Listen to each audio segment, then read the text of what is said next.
రాష్ట్రాన్ని గంజాయిమయం చేశారు, రాష్ట్రాన్ని డ్రగ్స్ ఇప్పించి సర్వనాశనం చేశారు. అది ఎక్కువ నన్ను బాధిస్తా ఉంది.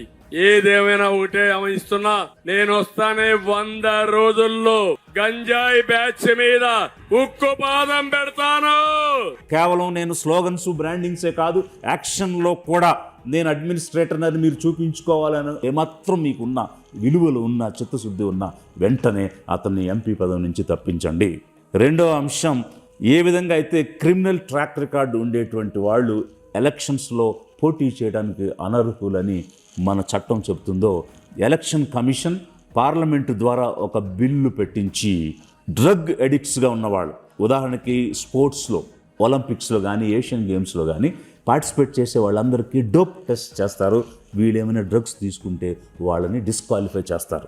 మరి అలాంటిది ప్రజల కోసం చట్టాలు తయారు చేసే సభకు వెళ్ళేటువంటి వాళ్ళకి ఈ డోప్ టెస్ట్ చేయొద్దా? వీరు డ్రగ్స్ తీసుకునేవాడా కాదా అని టెస్ట్ చేసి నిర్ధారణ చేసుకున్న తర్వాతే ఎన్నికల్లో పోటీ చేసే అవకాశం ఇవ్వాలి. అలాంటి చట్టం తేవాలి, ఎన్నికల కమిషన్ గైడ్ లైన్స్ తేవాలని లిబరేషన్ కాంగ్రెస్ పార్టీ అధిక జనం వైపు నుంచి డిమాండ్ చేస్తూ ఉన్నది.